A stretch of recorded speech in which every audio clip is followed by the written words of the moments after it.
अभिवादन सत्कार करिए हरबंश नागोके का। नई सरकार के गठबंधन के बाद घाटी में फिर लौटा आतंकवाद। 7 दिन में 4 हमले अलग अलग क्षेत्रों में हुए। एक बार फिर से ये प्रमाणित हो गया है कि पड़ोसी बदले नहीं जाते और पड़ोसियों के नापाक साजिशें जो 3 दशकों से ज्यादा सीधे प्रॉक्सी वार में जुटी हैं वो आज भी जारी है।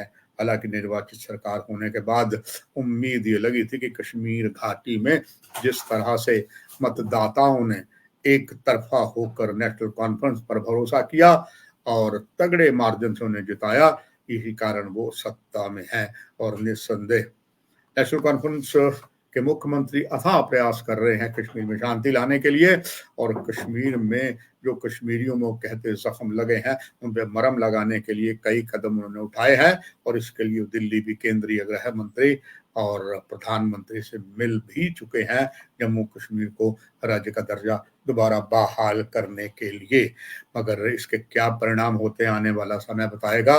मगर बने हुए हालात कुछ ऐसे कह रहे हैं कि ये अभी एक टेढ़ी खीर है, कठिन नगर है, इसको पार करना ही पड़ेगा। कब तक ऐसा होता है ये तो आने वाला समय कि एक ऐसी जगह लॉक हो चुका है उसको खोलते हुए अभी समय लगेगा। इधर आतंकवादियों ने एक बार फिर से नापाक साजिश करके कश्मीरी जनता का दिल भी दुखाया है, क्योंकि जिस तरह कश्मीर घाटी में मतदाताओं ने बढ़ चढ़कर हिस्सा लिया और एक साइड यानी कि वन साइडेड भरोसा किया केवल नेशनल कॉन्फ्रेंस पर। ना तो उन्होंने ज्यादा भरोसा पीडीपी पे किया, ना कांग्रेस पे किया, ना जो अलगाववाद में संलिप्त थे। इसके बाद उन्होंने अलग अलग राजनीतिक दल बनाई, यहाँ तक कि जमात इस्लामी के अनेकों नेता कुछ जेल में थे, कुछ बाहर थे।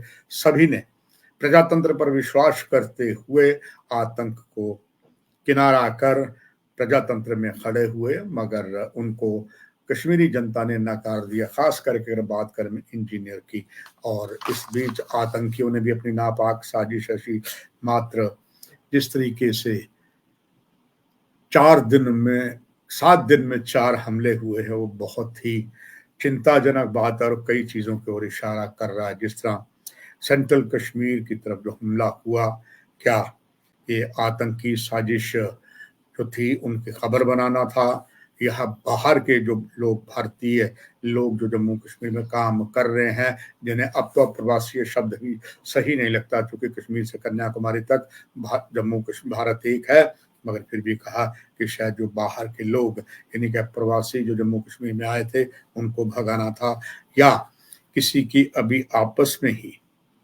कोई पर्सनल रंजिश हो, इस तरीके जो हमले किए गए हैं। मगर जो कल हमला हुआ नगीन कोट जो है बुट्टापरी चिनार कोट के अंदर आता है, गुलमर्ग क्षेत्र में बिल्कुल लाइन ऑफ एक्चुअल कंट्रोल के पास था, वहां पर ये जो हमला हुआ उसमें कुछ बलिदानी हुए हैं, सपोर्टर भी हैं, सैनिक भी हैं और ये एक संकेत देता है ऑल इज नॉट वेल। हालांकि होम मिनिस्ट्री चूंकि केंद्र शासित प्रदेश बनने के लिए यहाँ लगे हुए कानून में बहुत कुछ साफ है कि सुरक्षा जो है पुलिस भी होम मिनिस्ट्री के पास है, मगर जिस तरीके से हालात हुए हैं सेना तो पहले ही हमेशा ही केंद्र के साथ रही, रक्षा मंत्रालय हमेशा ही जो है भारत सरकार के अधीन ही आता है, इसमें निर्वाचित सरकार कुछ भी दखल नहीं दे सकती। उपराज्यपाल ने पूरी कोशिश की है कि स्वच्छ प्रशासन के लिए उन्होंने जो कमान कसी है अब नेशनल कॉन्फ्रेंस के पास आई है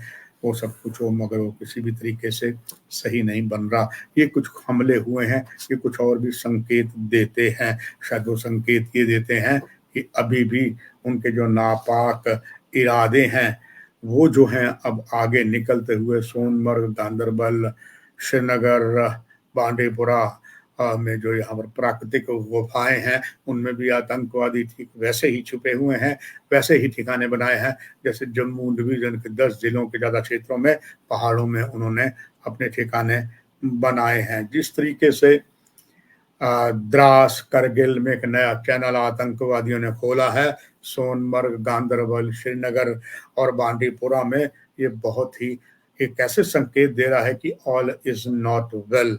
लंबे समय से कभी भी जो ये क्षेत्र जो है ये कभी भी आतंकवादियों की चपेट में नहीं आया, मगर अब ये क्षेत्र जो खास करके सोनमर्ग, गांदरबल, बांडीपुरा और स्थान द्रास, कारगिल है, और यहाँ पर पहाड़ी क्षेत्र हैं, यहाँ पर भी बहुत सी प्राकृतिक गुफाएं हैं। ये दोबारा आतंकवादियों ने अपने निशाने पे लिया है। अलग-अलग सुरक्षा एजेंसियों की अलग-अलग मानना है। अब ये भी मानना है जिस तरीके से कारगिल की तरफ से हुआ है, और ये बात तो जग जाहिर हो चुकी है कि विश्व में जो युद्ध चल रहे हैं, इज़राइल दूसरे का, इज़राइल का अमेरिका जो है, इज़राइल, अमेरिका और विदेशों में बहुत से जो चीज़ें चल रही हैं, उसका कहीं असर ये आतंकवाद को नहीं है। क्योंकि अब जिस तरीके से द्रास, करगिल क्षेत्र में नया चैनल आतंकवादी संगठनों ने बनाया है, वो कुछ नए संकेत देता है। सुरक्षा एजेंसियां पूरी सक्रियता के साथ इसको देख रहे हैं, क्योंकि यहाँ पर कहीं ऐसा तो नहीं इस क्षेत्र के लोगों का भी जिहादियों से संपर्क है, क्योंकि बात तो तय हो गई है। जो शिया समुदाय है, जो इज़राइल और अमेरिका दोनों को अपना ईरान दुश्मन मानता है, यहाँ पर शिया समुदाय के काफ़ी लोग जम्मू कश्मीर के खास करके कारगिल से शिक्षा के लिए गए हुए हैं। कहीं ऐसा तो नहीं उन्हीं में से कईयों को बहका कर, फुसला कर अपने साथ लिया हो, ये नया सिस्टम बनाया हो। क्योंकि इज़राइल जो है, ये इज़राइल और अमेरिका जो है, इसको ईरान सबसे बड़ा अपना दुश्मन मानता है, और ईरान का अच्छा खासा प्रभुत्व जो है वो कारगिल में है, क्योंकि कारगिल एक शिया समुदाय है। ये सारी बातें संकेत करता है कि ऑल इज नॉट वेल। इसे केंद्र सरकार कैसे निपटेगी, उम्मीद है सही ढंग से निपटेगी, मगर ये अब तय है कि जिस तरीके से मात्र घाटी में लौटे हुए आतंकवाद में 7 दिन में 4 हमले हुए हैं, हम सभी को सतर्क भी रहना है। ये भी हमारा एक दायित्व बनता है, एक हमारा धर्म बनता है। इस कार्यक्रम में इतना ही। नमस्कार।